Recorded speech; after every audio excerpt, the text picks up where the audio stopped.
So you're coming out of the supermarket, you have your cart, you pressing your way onto your car, and you hit a bump. So once you hit the bump, you look down and you find that it's a wallet. You pick up the wallet, you open it, and you find that there's a load of money in the wallet in addition to a lot of credit cards. What do you do? In my time, I've happened to find quite a few wallets. The last one that I can remember finding, I was leaving work one Saturday evening and I stopped to get some gas. And I didn't have any money. I was, other than just gas money. So what I did was I stopped at the gas station to get some gas and I noticed a wallet on the ground. The wallet had money in it, credit cards, and I picked the wallet up and rambled through it to find the information so that I could speak to the possible owner. And later on that evening, when I arrived home, I found the phone number. The phone number was to this guy's. He had a maid, and the maid was she was quite angry. She was irate with him because apparently she hadn't been paid, and she didn't want to give me any information. However, I finally got in touch with him.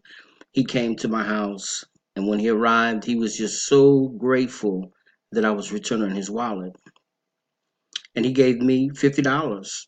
It wasn't about the money, but it was about the integrity because I knew that if I lost my wallet, I would want someone to return it as well. And I guess I could say, fortunately for me, every wallet that I've ever found, I did return it because I'm a man of integrity. I believe integrity is one of the most substantial attributes one can have. I believe it affects every area in our lives, and being true to yourself as well as being true to others is a demonstration of having integrity. Firstly, integrity means being true to yourselves and being honest, being upright, decent, and you're dealing with others. I remember making a purchase in a store, and the lady, the clerk, gave me $20 over what it was that I was due, and I kindly just returned it to her and helped her to acknowledge the mistake that she made, and she was quite grateful. She gave me a smile, and I gave her a smile too. And I said, "Good evening. Have a good evening." That was a simple act of integrity. And secondly, integrity affects every aspect of our lives and in every relationship. We're all in school, and when you're in school, they have this thing called academic integrity. That's very important in this time of online information that we have.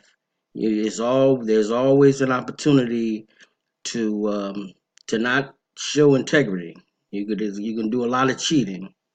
So a person of integrity would want to be true to themselves and say, "Well, listen, I have to get this good grade, but I want to get it on my own merits, not by plagiarism." And secondly, and when you're dealing with your children, you always want to keep your word because children never forget the promises that you make. And last but not least, people of integrity can be counted on to keep their word. Politicians are voted into office all the time, but they never follow through. They seldom follow through with keeping their words. A lot of them just continuously lie and backtrack their words, and that's not a good example of a politician. It's just an example of a politician being dishonest, and when you're dishonest, you have very little integrity. So, in conclusion, remember integrity means being true to yourselves and being honest, upright in every aspect of your lives, and keeping your word. Integrity demands courage, but it allows untroubled sleep. So, I conclude, be courageous and dare to have integrity. Have a good evening.